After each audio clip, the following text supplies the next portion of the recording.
기소유지 진술부터 순서대로 쭉 진행하도록 하겠습니다. 예, 장우석 특보가 먼저 간략하게 요지 말씀드리겠습니다. 이 사건 공소 사실은 크게 나누어 보면 첫 번째로 피고인 한덕수, 최상목이 국회 선출 헌법재판관을 임명을 거부한 직무유기 범행, 두 번째로 피고인 한덕수, 정진석, 김주현, 이원모가 공모하여 파면된 대통령의 최측근 인사를 인사검증 없이 헌법재판관으로 지명한 직권남용 권리행사 방해 범행, 마지막으로 피고인 최상목이 12.3 비상계엄 선포 가담 여부 관련 위증 범행으로 구성되어 있습니다. 피고인들은 12.3 비상계엄으로 윤석열 전 대통령이 파면될 경우 본인들에게 제기될 헌법적 책임 추궁 및 형사처벌을 피할 목적으로 헌법 소호기관인 헌법재판소의 기능을 무력화시키고 헌법재판관으로 임명되기에 부적절한 사람을 방패막이로 임명하기 위하여 직무 권한을 중대하게 남용하였으며 법정에서 유증하였는 바 자세한 공소사실은 파견검사가 진술하도록 하겠습니다. 지금부터 한덕수, 최상목, 정진석, 김주현, 이원모 피고인의 직무유기, 직권남용 권리행사 방해, 위증 사건의 공소사실을 진술하겠습니다. 우선 피고인들 및 사건 관계인의 직책, 경력 등에 대하여 말씀드리겠습니다. 피고인 한덕수는 1970년 6월경 제8회 행정고시에 합격한 후 2004년 2월경 국무조정실장, 2005년 3월경 경제부총리 겸 재정경제부 장관,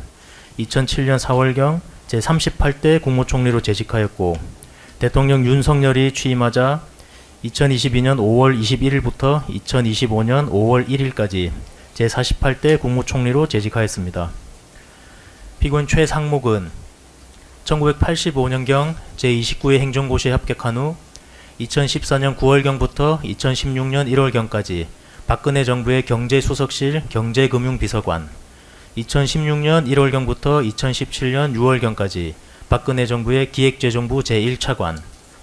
2022년 5월 1일부터 2023년 12월 29일까지 윤석열 정부의 경제수석비서관,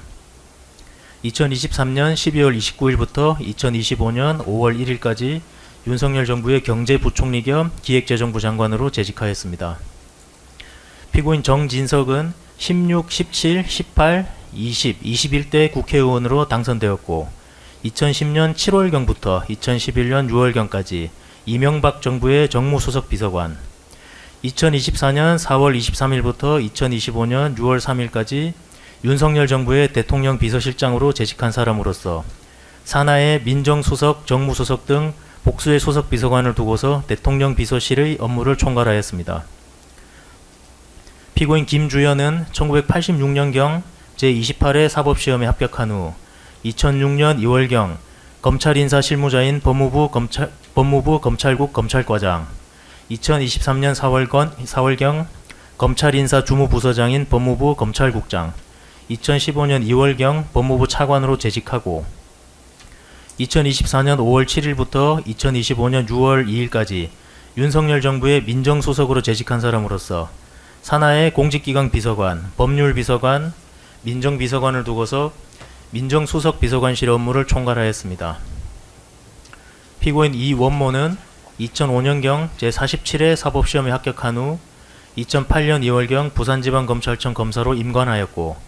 2022년 5월 10일부터 2024년 1월 8일까지 윤석열 정부의 인사비서관, 2024년 5월 8일부터 2025년 5월 14일까지 민정수석 산하 공직기강 비서관으로 재직한 사람으로서 대통령이 임명, 위촉하는 직위 등에 대한 인사검증 등의 업무를 담당하였습니다.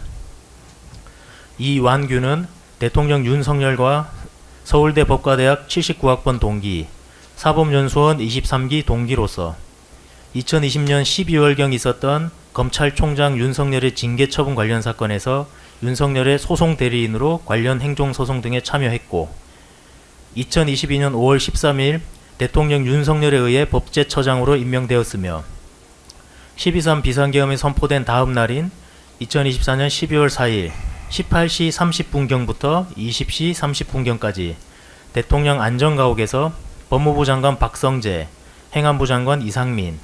피고인 김주현, 민정수석실 법률비서관 한정아와 함께 소위 안가 모임을 가진 사람입니다.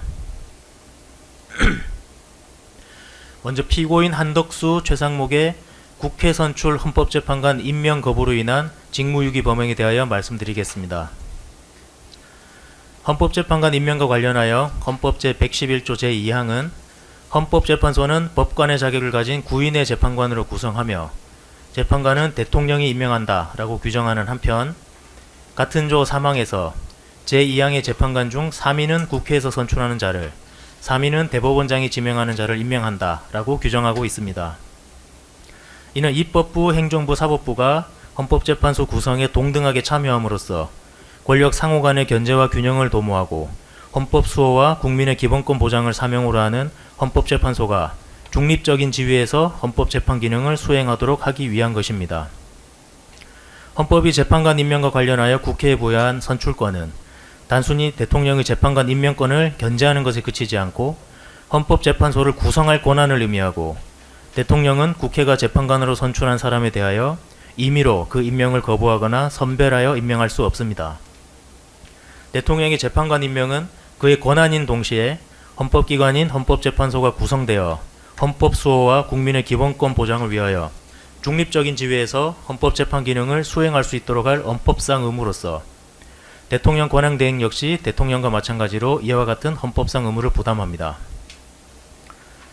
다음으로 이 사건 당시 헌법재판관 선출과 관련한 배경 사실을 말씀드리겠습니다.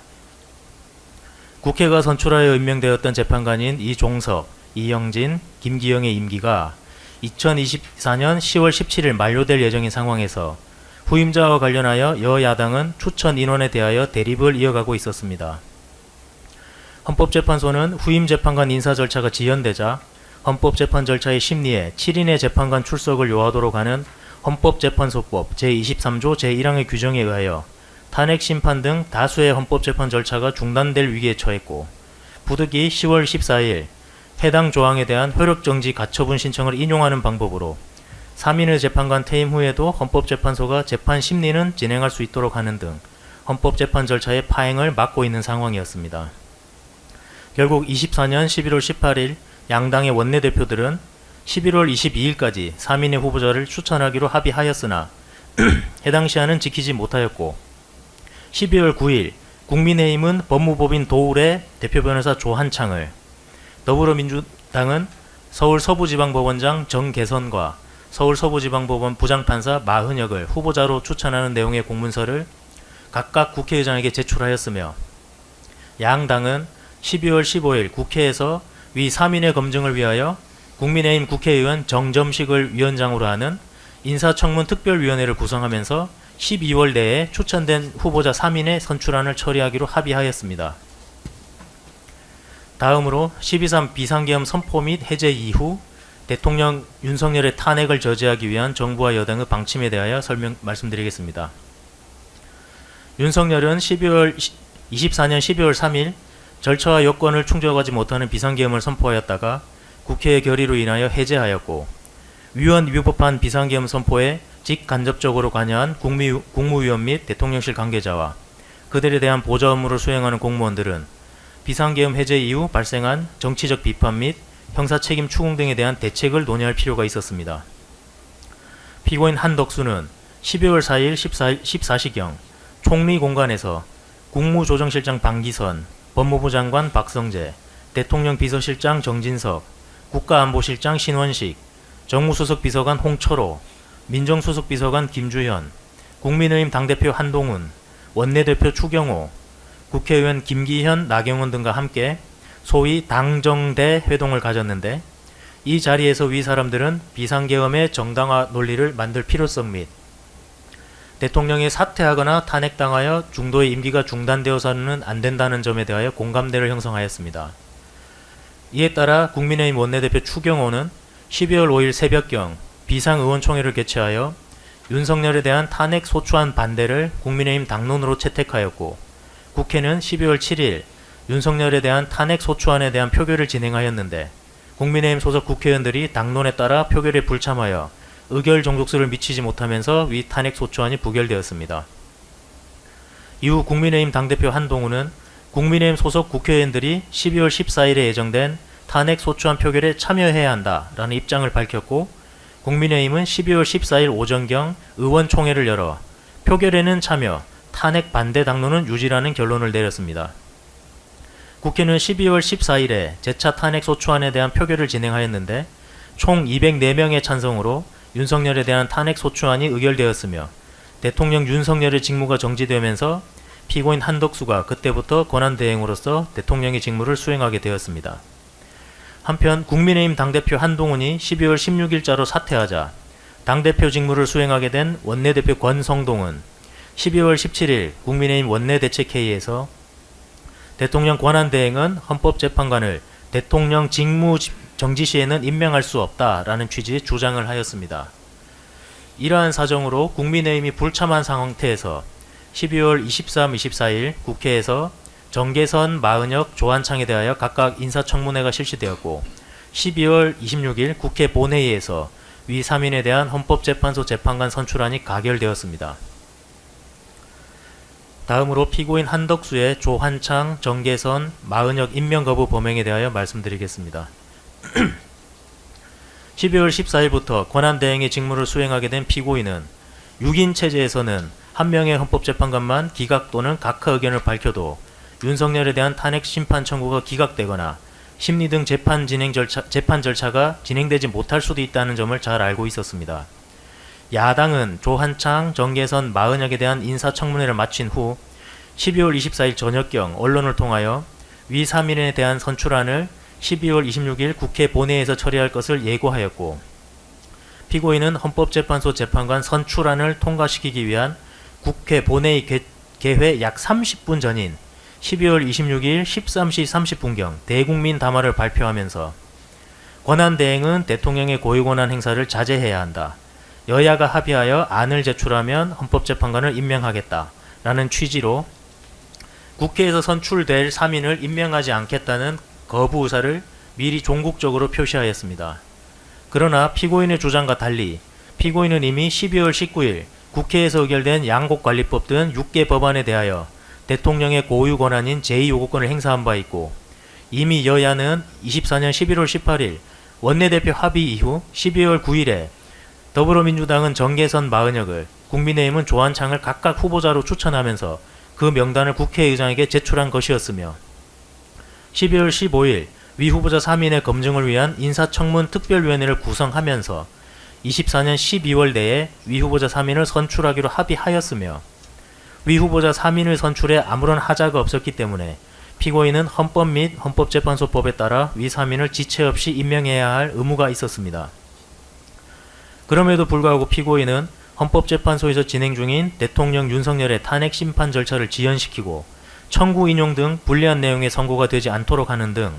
헌법재판 절차에 부당한 영향을 미칠 목적으로 12월 26일 국회로부터 재판관 선출 사실을 통지받은 이후부터 12월 27일 피고인에 대한 탄핵 소추안이 가결될 때까지 국회가 적법하게 선출한 조한창, 정계선, 마은혁에 대하여 국회의 선출안 표결 전부터 임명 거부 의사를 명백히 종국적으로 표시하면서 위 3인을 헌법재판관으로 임명하지 아니하여 정당한 이유 없이 그 직무를 유기하였습니다. 다음으로 피고인 최상목의 마은혁 임명 거부에 대하여 말씀드리겠습니다. 한덕수는 12월 27일 탄핵 소추안이 가결되었고 그때부터 피고인이 대통령 권한대행의 직무를 수행하게 되었습니다. 피고인은 권한대행으로서 12월 31일 조한창, 정계선을 재판관으로 임명하면서도 여야의 합의가 필요하다는 이유로 마은혁은 임명하지 아니하였습니다. 이에 국회는 25년 1월 3일 헌법재판소에 대통령 권한대행이 국회의 헌법재판소 구성권을 침해하였다라는 등의 취지로 권한쟁의 심판 청구를 하였고 헌법재판소는 2월 27일 해당 청구에 대하여 피청구인은 위 3인을 임명할 구체적인 자기 의무를 부담한다. 이 사건은 결국 헌법에 의하여 부여된 국회의 헌법재판소 구성권을 침해한 것이다. 라는 취지로 헌법재판관 전원일치로 일부 인용 결정을 하였습니다. 따라서 피고인은 위와 같은 헌법재판소의 권한쟁의 심판 결정을 통해서 명백하게 확인된 바와 같이 즉시 마은혁을 재판관으로 임명해야 할 의무가 있었음을 잘 알고 있었습니다. 그럼에도 불구하고 피고인은 대통령 윤석열의 비상계엄 선포 행위 관련 탄핵 심판 청구, 경찰청장 조지호에 대한 내란 관련 탄핵 심판 청구,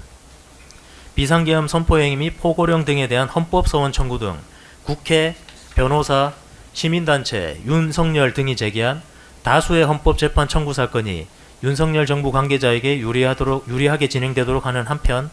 헌법재판 절차에 부당한 영향을 미칠 목적으로 대통령 권한대행의 직무를 시작한 24년 12월 27일부터 한덕수가 권한대행으로 복귀한 25년 3월 24일까지 정당한 이유 없이 마은혁을 헌법재판관으로 임명하지 아니하여 그 직무를 유기하였습니다. 다음으로 피고인 한덕수의 마은혁 미임명에 대하여 말씀드리겠습니다.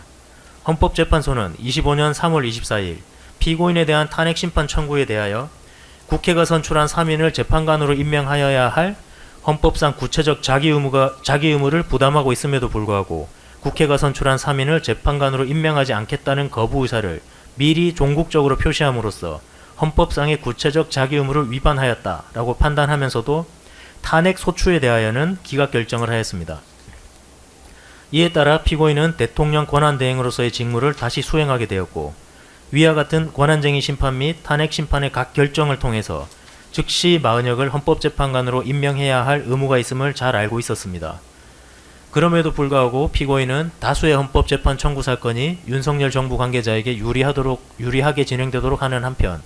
헌법재판 절차에 부당한 영향을 미칠 목적으로 대통령 권한대행으로 복귀한 3월 24일부터 4월 8일까지 정당한 이유 없이 마은혁을 헌법재판관으로 임명하지 아니하여 그 직무를 유기하였습니다. 다음으로 피고인 한덕수, 정진석, 김주현, 이원모의 헌법재판관 지명 후보자의 인사검증 절차와 관련한 직권남용 권리행사 방해 범행을 말씀드리겠습니다. 먼저 대통령이 지명하는 3인의 헌법재판관 임명 절차에 대하여 말씀드리겠습니다. 대통령이 지명하는 3인의 헌법재판관에 대하여는 국회 법제사법위원회에서 인사청문회를 거치도록 되어 있고 대통령이 인사청문 요청안을 국회에 제출하면 국회는 20일 이내에 인사청문을 마쳐야 하고 국회가 경과보고서를 송부하지 못한 경우 대통령은 10일 이내의 범위에서 기간을 정하여 경과보고서를 송부하여 줄 것을 국회에 요청할 수 있으며 국회가 그 기간 이내에 경과보고서를 송부하지 아니한 경우 대통령은 헌법재판관을 임명할 수 있습니다. 다음으로 대통령이 지명하는 헌법재판관에 대한 인사검증 권한의 근거에 대하여 말씀드리겠습니다. 인사혁신처장은 공직 후보자 등을 체계적으로 관리하기 위하여 정보를 수집하여 관리할 수 있고 인사혁신처장이 공직 후보자 등에 관한 정보를 수집 관리하는 경우 미리 정보 주체의 동의를 받아야 합니다. 인사혁신처장이 수집 관리하는 후보자 등에 관한 정보는 임명 위촉하려는 직위 또는 활용하려는 전문 분야 등에 적합한지 여부를 판단하기 위한 정보로서 공직 후보자 등의 성명, 나이, 주민등록번호, 전문 분야, 학력, 경력 등이 있습니다. 인사혁신처장은 대통령이 임명 위촉하는 직위 등에 대한 인사사무의 적정한 수행을 위하여 공직 후보자 등에 관한 정보를 수집하여 관리할 수 있는 권한을 대통령 비서실장 및 법무부 장관에게 위탁하였는 바, 위 규정을 통하여 대통령 비서실장 및 법무부 장관에게 대통령이 임명 위촉하는 직위에 대한 정보 수집 관리를 통한 인사검증 권한이 부여되었습니다. 다음으로 대통령이 임명하는 공직 후보자 등에 대한 임명 절차에 대하여 말씀드리겠습니다. 대통령이 임명하는 공직 후보자 등의 임명 절차는 일반적으로 후보자 선정 후 대통령 비서실 인사비서관이 민정수석사나 공직기강 비서관에게 후보자에 대한 인사검증을 요청하고 공직기강 비서실 검증 지원 업무 담당 행정관은 후보자로부터 개인정보 제공 동의서, 개인정보 수집 이용 동의서, 공직 예비후보자 자기검증 질문서 등을 진구하여 법무부 인사정보관리단에 후보자에 대한 범죄, 학력, 재산, 납세 등의 다양한 자료 수집을 통한 인사검증을, 국가정보원에 후보자에 대한 신원조사를, 경찰청에 후보자에 대한 세평조회를 각각 의뢰하며 법무부 인사정보관리단은 후보자에 대한 검증보고서를, 국가정보원은 후보자에 대한 신원조사 해보서를, 경찰청은 후보자에 대한 세평조회 결과를 공직기강 비서실로 송부하고 공직기강 비서실 인사검증 담당 행정관은 위와 같은 자료를 종합 검토한 후 후보자의 적격 여부에 대한 의견을 문제없음, 다소부담, 부담, 문제 있음으로 구분하여 기재한 최종 검증 보고서를 작성하여 공직기강 비서관에게 보고한 후 이를 인사비서관실에 송부하여 이와 같은 검증 보고서를 토대로 대통령 비서실장 주재로 인사위원회를 개최한 후 그 의견과 함께 검증 결과를 인사비서관이 대통령에게 보고하고 대통령이 후보자의 임명 여부를 결정하는 절차를 거치게 됩니다. 또한 통상적인 인사검증 실무에 의할 때 법무부 인사정보관리단의 후보자에 대한 검증보고서 회신에는 약 2에서 3주일, 경찰청의 후보자에 대한 세평조회 회신에는 약 일주일, 국가정보원의 후보자에 대한 신원조사 회신에는 약 2주일 정도가 소요됩니다. 윤석열은 대통령 후보자 당시 인사검증을 빌미로 신상털기 등 부정한 행위를 한 민정수석실을 폐지한다 라는 취지의 공약을 천명하였고, 당선 이후 민정수석실을 폐지하고 법무부 장관이 인사혁신처장으로부터 위탁받은 공직 후보자 등에 관한 인사정보의 수직 관리에 관한 사무를 체계적으로 수행하기 위하여 22년 6월 7일 법무부의 인사정보관리단을 설치하였습니다. 법무부 인사정보관리단은 인사정보관리단장 밑에 인사정보 1, 2 담당관을 두고 공직 후보자 등에 관한 범죄, 학력, 금융, 납세 등 사회 및 경제 분야 정보의 수직 관리를 맡도록 하였고,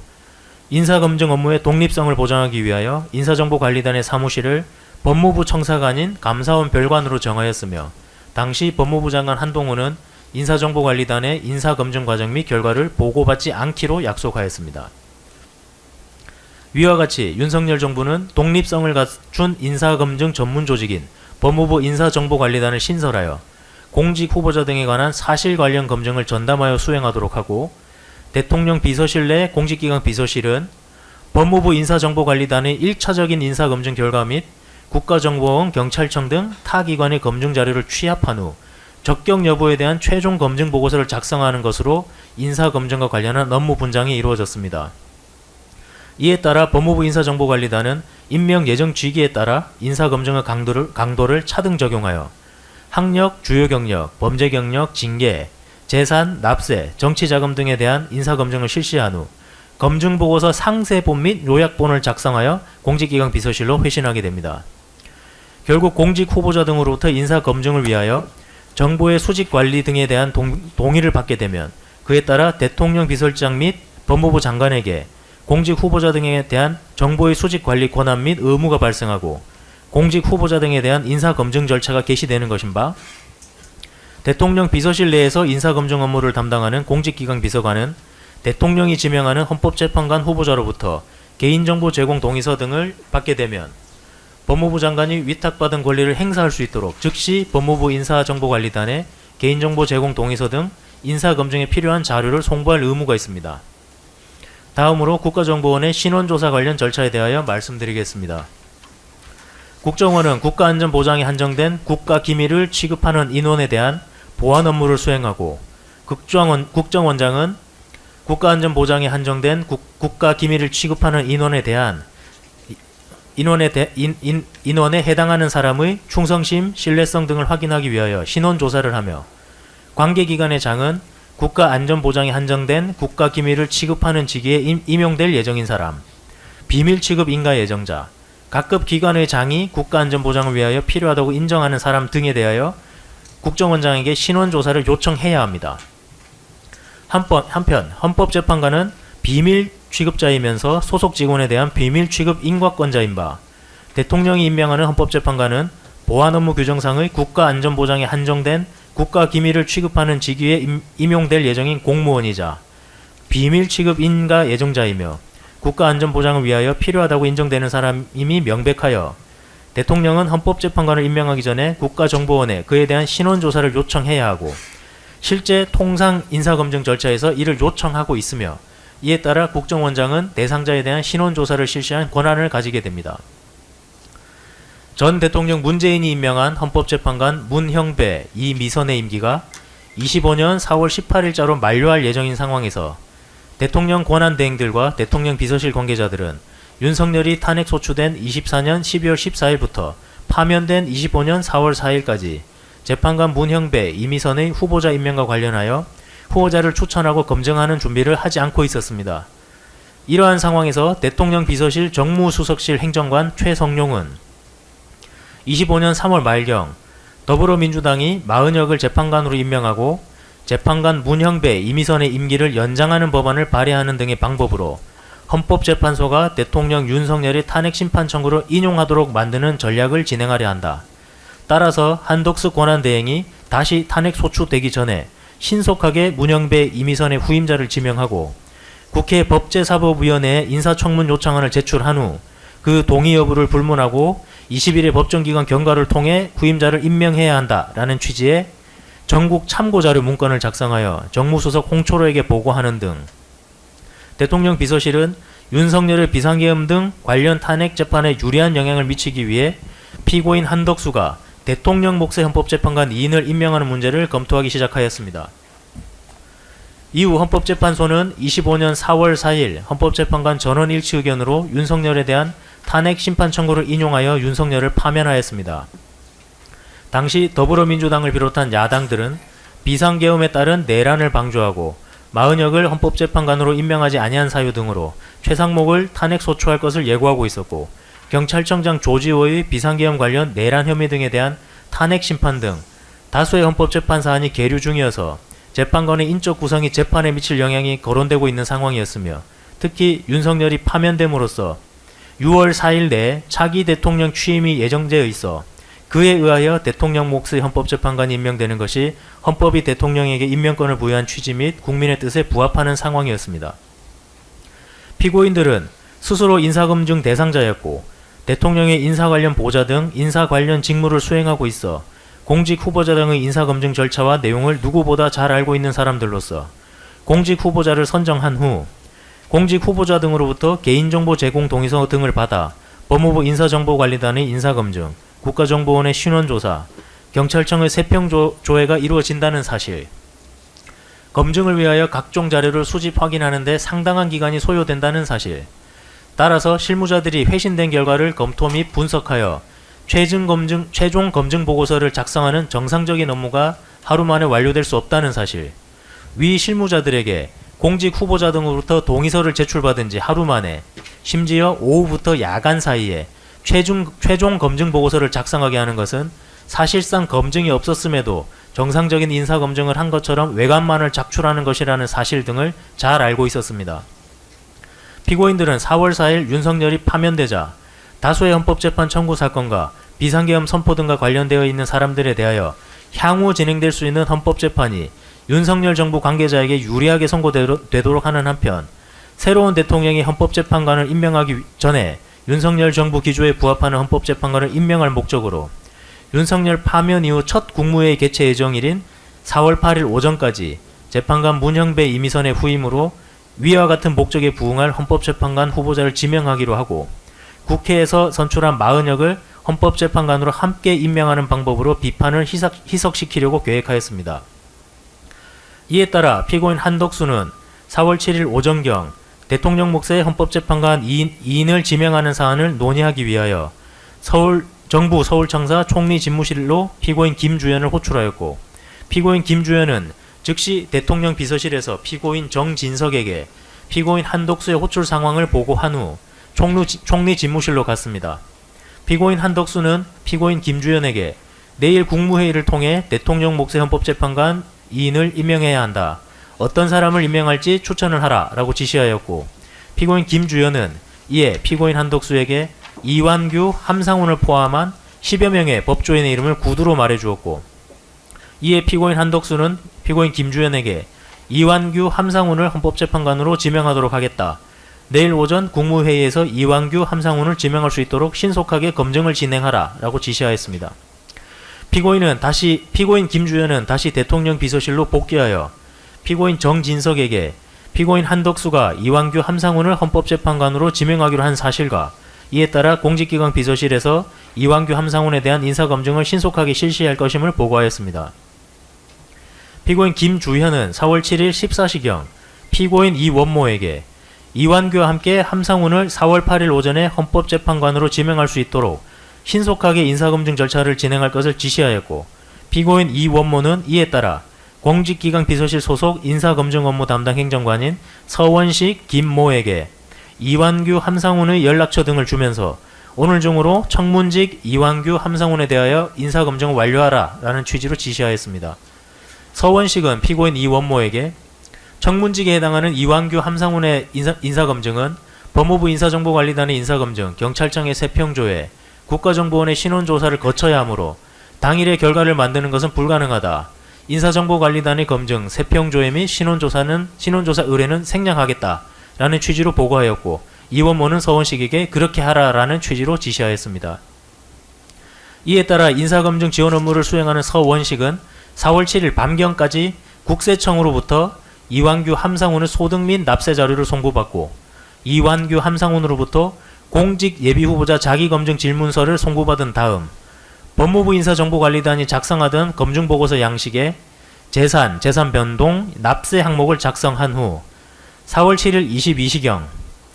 검증자료를 검토하여 적격 여부 판단 및 그에 따른 최종 검증보고서를 작성하는 업무를 수행하는 김모에게 위와 같이 작성 중인 검증보고서 파일을 전달하였습니다. 김모는 그 무렵부터 4월 8일 00시경까지 법무부 인사정보관리단의 검증보고서, 국가정보원의 신원조사, 경찰청의 세평조회 등 자료를 전혀 확보하지 아니한 채 이완규 함상훈이 스스로 작성한 공직예비후보자 자기검증 질문서만을 가지고 검증보고서에 가족, 국적, 병역, 주민등록, 범죄수사 경력, 징계, 범칙금 및 과태료, 출입국 관세, 건강보험 국민연금, 연구윤리, 정치후원금, 세평 등 항목을 작성하고서도 마치 정상적인 검증 절차를 거쳐 이완규 함상훈의 적격 여부를 판단한 것처럼 이완규 함상훈에 대한 문제없음 결론의 검증보고서를 작성하였고 4월 8일 07시경 피고인 이원모에게 위와 같이 작성된 검증보고서를 보고하였습니다. 이후 피고인 이원모 외 피고인들 중 누구도 위 검증보고서를 보고받지 아니한 채 피고인 한덕수는 4월 8일 10시경 정부 서울청사 국무회의실에서 이완규 함상훈을 헌법재판관으로 지명하였습니다. 이로써 피고인들은 공모하여 공직 임용 및 검증과 이를 지휘 감독하는 권한을 남용하여 공직기강 비서실의 인사검증 담당 행정관 서원식, 김모로 하여금 법무부 인사정보관리단의 인사검증, 국가정보원의 신원조사, 경찰청의 세평조회 등을 생략하도록 함과 아울러 자료를 확인할 수 없어 재판관 적합 여부 등을 제대로 판정할 수 없는 상황임에도 이완규 함상훈에 대한 문제없음 결론의 검증보고서를 작성하게 하여 의무 없는 일을 하게 하고 이완규 함상훈으로부터 개인정보 제공 동의서 및 공직 예비후보자 자기검증 질문서 등을 진구하였음에도 법무부 인사정보관리단에 인사검증에 필요한 관련 자료를 송부하지 아니하는 방법으로 관련 규정에 의하여 보장된 법무부 장관 및 법무부 인사정보관리단 소속 공무원들의 헌법재판관 임명과 관련한 인사검증 권리행사를 방해하고 국가정보원법 및 보안업무 규정 등에 따라 헌법재판관을 임명하기 위하여 국정원장에게 신원조사를 요청해야 함에도 이를 하지 아니하는 방법으로 국정원장 및 국정원 신원조사 담당 공무원의 대상자에 대한 신원조사 권리행사를 방해하였습니다. 마지막으로 피고인 최상목의 한덕수 내란 중요임무 종사 사건에서의 위증 범행에 대하여 말씀드리겠습니다. 피고인은 24년 12월 3일 22시 32분경 대통령실 대접견실에서 윤석열로부터 펼쳐진 상태의 지시문건을 직접 두 손으로 받은 후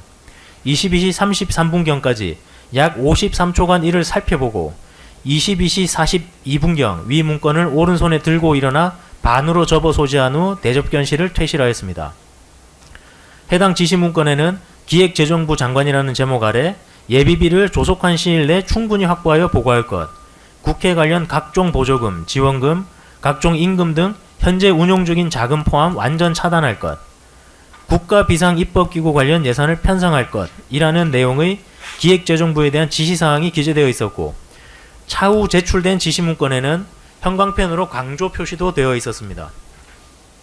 그럼에도 불구하고 피고인은 24년 12월 13일 국회 본회의에서의 증언부터 25년 5월 26일 경찰 국가수사본부 피의자 조사에 이르기까지 국회의원들과 수사관들의 질문에 대하여 당시 대통령 옆에 있던 사람으로부터 여러 번 접혀있는 종이를 받았고 그 당시 그 종이의 내용을 확인한 사실이 없고 차후에 그 내용을 확인하였다라는 취지로 거짓 진술을 반복하였습니다. 그런데 피고인은 경찰 국가수사본부 조사에서 수사관이 대통령 대접견실 CCTV 영상 자료와 기존 증언과 진술이 명백하게 반한다고 지적하며 허위 진술을 한 것이 아니냐고 묻자 당시 행동들이 CCTV에 그대로 녹화되어 있음과 이를 경찰이 확보하였음을 알게 되었습니다. 피고인은 25년 11월 17일 서울중앙지법 25고압 1219호 한덕수의 재판에 증인으로 출석하여 선서하였습니다. 이후 피고인은 검사의 신문에 대하여 저 문건의 내용을 제가 처음 봤던 기억으로는 한 2시간인가 3시간 지나서 제가 차관보한테 맡겨놓은 상태에서 기재부 간부의 말미점에 차관보가 저에게 보여주었습니다. 저는 그때 문건의 내용을 봤다고 기억을 하고 있습니다. 라는 취지로 증언하고, 이어진 재판장의 신문에도 문건을 받은 기억은 나는데요. 문건의 내용을 본 기억은 안 납니다. 제 기억으로는 저 내용을 인지했던 것은 우리 간부의 말미 때 인지를 했기 때문에 라는 등의 취지로 증언하였습니다. 그러나 사실 피고인은 당시 대통령실 대접견실에서 기획재정부에 대한 지시사항이 기재된 문건을 직접 전달받은 직후 약 53초간 이를 살펴보며 내용을 확인하였고, 비상계엄과 지시문건의 내용도 충격적인 내용이었으므로 이를 대통령 대접견실에서 본 기억이 없을 수가 없는 상황이었습니다. 결국 피고인은 24년 12월 3일 윤석열로부터 지시문건을 받고 이를 확인한 사실관계에 대해 기억하고 있음에도 기억에 반하는 허위의 증언을 하였습니다. 위와 같은 각 범죄 사실들에 대하여 특별검사는 피고인 한덕수를 직무유기죄 및 직권남용 권리행사 방해죄로, 피고인 최상목을 직무유기죄 및 위중죄로, 피고인 정진석, 김주현, 이원모를 직권남용 권리행사 방해죄로 기소하였습니다. 이상입니다.